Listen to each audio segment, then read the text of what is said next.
ओ मनुष्य जीवन सबसे श्रेष्ठ जीवन है, ये हम सब जानते हैं। संसार में कितने प्राणी कोटि हैं, मगर उनमें सबसे विलक्षण और निराला कोई है तो वो मनुष्य है। कोई भी पशु 10 वर्ष के पीछे जैसे था आज भी वैसा ही है। वो 100 वर्षों के पीछे हो, 1000 वर्षों के पीछे हो, सृष्टि आदि से जैसा वो खाता था आज भी वैसे ही खाता है, वैसे ही चलता है, वैसा ही उसका व्यवहार होता है। मगर मनुष्य ऐसा नहीं, निरंतर वो प्रगति भी कर सकता है और अवनति भी कर सकता है। लोक का कल्याण भी कर सकता है, संसार का हानि भी कर सकता है। जो व्यक्ति अपने जीवन का उन्नति नहीं करेगा वो अपने घर का भी उन्नति नहीं कर सकता है, और जो घर का उन्नति नहीं कर सकता वो समाज का उन्नति नहीं कर सकता। और समाज और संसार एक ही वस्तु है। इसलिए हर एक मनुष्य को जीवन किस प्रकार बनाना चाहिए ये बहुत मुख्य बात है। और हमारे जो धर्मशास्त्र है हमें जीवन कैसे बनाना चाहिए यही तो उपदेश दिया है। उस उपदेश को हम स्वीकार करेंगे, अपने जीवन में पालन करेंगे, उसको अडॉप्ट करेंगे तो जीवन बहुत धन्य बन सकता है, सुखमय बन सकता है। और घर एक घर नहीं रहेगा, वो स्वर्ग बन सकता है। हमारा ही व्यवहार से वो स्वर्ग भी बन सकता है, हमारे ही व्यवहार से वो नरक भी बन सकता है। इसलिए शास्त्रों ने, ऋषियों ने, वेद आदि शास्त्र ने हमें पग पग पर किस प्रकार जीना चाहिए यही तो उन्होंने बताया है। जैसे मनुष्य का जीवन को 4 आश्रमों में बांटा है। प्रथम जो अवस्था है वो ब्रह्मचर्य आश्रम है, दूसरा गृहस्थ आश्रम है, तीसरा वानप्रस्थ है, चौथा संन्यास है। इन चारों अवस्थाओं में जो कर्म हमको करने के लिए निर्देश किया गया है, अगर ऐसा ही करते हैं तो जीवन भर हम बहुत सुख से रह सकते हैं। जिस समय जिसको करना उस समय उसी को करने से लाभ होता है।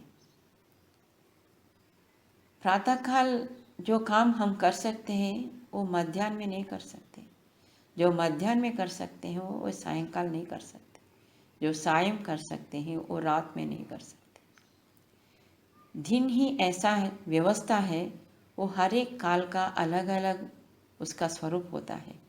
प्रातःकाल का भोजन अलग होना चाहिए, मध्याह्न का भोजन अलग होना चाहिए, सायं का व्यवहार अलग होना चाहिए और रात का भोजन और व्यवहार अलग होना चाहिए।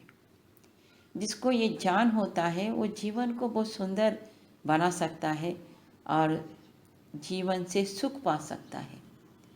जब जीवन का व्यवस्था हम नहीं जानेंगे तो हम अपने सुख से दूर हो सकते हैं। सब लोग ये सोचते हैं कि क्यों हम ऋषियों की बात क्यों माने, क्यों धर्म के व्यवहार करना चाहिए, क्यों धर्म का व्यवस्था हमारे लिए क्यों, किस लिए, हम जैसे चाहे तो वैसे जी सकते हैं, वो तो ठीक है। जैसे कोई स्कूल में गए कोई बच्चा और स्कूल का जो व्यवस्था है उसको ना जाने, मैं क्यों पढूं, क्यों बैठूं स्कूल में, क्यों टीचर की बात सुनूं, क्यों इस पुस्तक में लिखा हुआ विषय में क्यों पढ़ना चाहिए, इसमें क्यों सफल होना चाहिए, क्यों पास होना चाहिए। अगर ऐसे प्रश्न करता है बालक तो उसका जीवन कभी नहीं बनेगा। इसी प्रकार जिसे उस बालक को पाठशाला में या स्कूल में जाना आवश्यक है उसके निर्माण के लिए, ऐसे गृहस्थ के लिए भी गृहस्थ के कर्तव्यों को समझना उतना ही आवश्यकता है। इसलिए प्रथम जो अवस्था है ब्रह्मचर्य काल, ब्रह्म का अर्थ है प्रथम, ब्रह्म का अर्थ है ज्ञान, ब्रह्म का अर्थ है परमात्मा, ब्रह्म का अर्थ है बृहद रूप। तो प्रथम अवस्था में ज्ञान प्राप्त करना, वह ज्ञान कहाँ तक प्राप्त करना, ब्रह्म पर्यंत ज्ञान प्राप्त करना। ऐसा नहीं कि चलो थोड़े वस्तुओं के बारे में हम समझ लिए, तो थोड़े वस्तुओं से जानने से तुम अपना पूरा व्यवहार ठीक नहीं कर सकेंगे। इसलिए हर एक ब्रह्मचारी को, हर एक विद्यार्थी को विद्या काल में बहुत नियम से रहना, अपने शरीर से कोई हानि नहीं करना, अपने इंद्रियों का हानि नहीं करना, अपने जीवन को बहुत संयम से जीना, उसकी शक्ति को स्टोर करते जाना। इंद्रियों से जो हमारा शक्ति कमज़ोर भी हो सकता है, उसको नहीं होने देना। इसलिए गुरुओं के पास रहने का व्यवस्था था। जैसे आचार्यों के पास, गुरुओं के पास रहना ही गुरुकुल है, गुरुकुल की व्यवस्था है। आचार्य कर्मनिष्ठ होता है, तपोनिष्ठ होता है, ब्रह्मनिष्ठ होता है। ऐसे ब्रह्मनिष्ठ आचार्यों के पास जब बच्चे विद्यार्थी पढ़ता है तो गुरु को देखता है, वो गुरु के जीवन को देखता है, उससे बहुत कुछ सीखता है, उसके जीवन से सीखता है। वैसे केवल पुस्तक नहीं पढ़ाता है, व्यवहार पढ़ाता है। जब विद्यार्थी अपने जीवन को उस आचार्य के आदर्श को देखता है, उसको देखकर उसके मन में भी एक आदर्श उत्पन्न होता है, मुझे ऐसे जीना है, मुझे अपने आचार्य गुरु के मुख पर जो तेज है वैसा तेज मुझे में भी हो, जो ज्ञान का प्रवाह मेरे गुरु से प्रवाहित होता है मुझ में भी वो प्रवाह हो। आचार्य किस प्रकार संयमी होता है, न उसे गुस्सा आता है, न क्रोध आता है, न लोभ होता है, न ईर्ष्या होता है, न द्वेष होता है। ऐसा जो आचार्य होते हैं उसके लिए, सब बच्चों के लिए, सब मनुष्यों के लिए उस आचार्य का आचरण, आचरण ग्राह्य इति आचार्यः, जो आचरण को ग्रहण कराता है उसलिए वो आचार्य है। और यही तो विद्या है। विद्या केवल अक्षरों से विद्या नहीं बनती है, केवल कुछ पढ़ लिए, उसको कंठस्थ कर लिए, फिर उसको लिख दिए, थोड़ा बहुत उसका साइंस समझ लिए, मगर जीवन में नहीं उतारे कुछ भी। जीवन में उतारने वाला चीज़ कुछ भी नहीं है, तो जीवन कैसे बनेगा उससे। इसलिए हमारे पूर्वजों ने जो बुनियादी डाले हो, जो कंस्ट्रक्शन किया है, जो फाउंडेशंस डाले हैं, वो बहुत मजबूत फाउंडेशंस हैं। आज हम कह सकते हैं हमारा विद्या विधान जो है बहुत कमज़ोर है। इसलिए तो हम सब माता पिता को एक डर है कि मेरा बच्चा बड़े होकर कैसा होगा, किन किन कमज़ोरियों से आकृष्ट होगा, किस प्रकार उसका जीवन विचलित हो सकता है। उन सब से आज हर एक माता पिता उसको कंट्रोल करना चाहते हैं, निग्रह करना चाहते हैं, मगर उसको जीना तो सोसाइटी में ही रहता, संसार में, समाज में ही जीता है वो।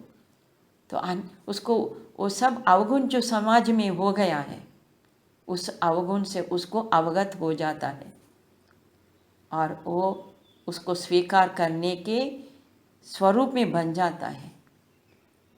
वो ना करते हुए भी उसको उन विषयों से समझौता करना पड़ता है। तो ये समाज नहीं है ऐसा। तो हमको आज आचार्यों के पास नहीं भेजा रहे हम बच्चों को। वैसे व्यवस्था भी शायद कहीं कहीं भी हो, मगर सर्वत्र नहीं है। तो इसलिए माता पिता के ऊपर बहुत बड़ा जिम्मेदारी बन जाता है। कभी माता पिता बच्चों के सामने लड़ने का कभी प्रसंग ना बनाए, उससे बच्चों के अंदर बहुत कुछ कमज़ोरियाँ आ जाती हैं। किस प्रकार घर का व्यवस्था हो, किस प्रकार जीवन का व्यवस्था हो, उसको हर एक माता पिता को समझना चाहिए। यदि अपने बच्चों को वो का जीवन और बच्चों को भी श्रेष्ठ और उज्जवल जीवन उसको देना चाहिए, तो वो हमको उस विषय के बारे में पूर्ण ज्ञान हो, तभी हम अपने जीवन को एक आदर्श जीवन बना सकते और हमारे संतान को भी एक आदर्श जीवन दे सकते हैं। इसलिए शास्त्रकार कहते हैं, यथा नदी नदाः सर्वे सागरे यान्ति संस्थितं तथैवाश्रमिणः सर्वे गृहस्थे यान्ति संस्थितिम्। कहते हैं कि हे मनुष्यों, जैसे सब बड़े बड़े नद और नदी सागर में जाकर स्थिर होते हैं, वैसे ही सब आश्रमी गृहस्थ ही को प्राप्त होकर स्थिर होते हैं। गृहस्थ आश्रम इतना उज्जवल आश्रम है। ब्रह्मचारी किस पर निर्भर रहता है? तो गृहस्थों के ऊपर। वानप्रस्थी का आधार कौन है? गृहस्थ है। सन्यासी का आधार किसके लिए वो प्रचार करना चाहिए, किसको उपदेश करना चाहते हैं और किससे उनका जीवन भी चलता है? तो वो गृहस्थों से चलता है।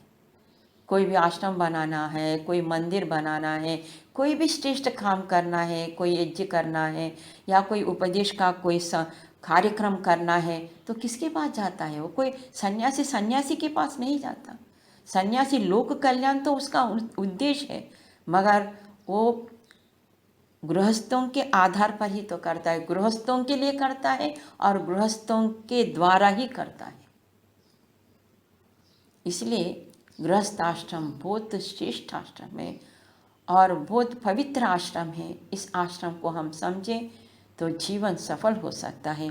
आप सब लोग बहुत अच्छे गृहस्थी हैं, इसलिए तो आप अच्छे अच्छे कर्म करते हैं और अपने बच्चों का निर्माण, श्रेष्ठ जीवन, श्रेष्ठ निर्माण करना चाहते हैं। इसलिए हम सब मिलकर अपने जीवन में ऐसी श्रेष्ठता के लिए निरंतर प्रयत्न करें। ओम शम।